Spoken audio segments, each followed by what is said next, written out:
পাইথনের মাধ্যমে সিরিজ প্রোগ্রামটা আমি করছি। n equal to int input enter the range, x equal to int input enter the number, অর্থাৎ input করলাম রেঞ্জ এবং number.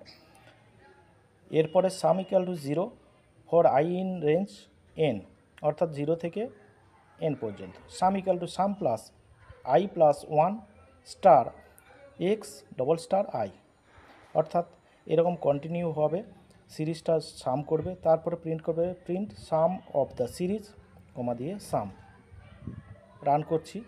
Enter the range 3 enter the number 2, তাহলে হবে আউটপুট হচ্ছে 17। দেখো উপরে প্রোগ্রাম, এর নিচেই ঠিক রান করে দেখালাম, অর্থাৎ সাম অফ দ্য সিরিজের হবে 17। এরপরে আরেকবার আমি রান করছি।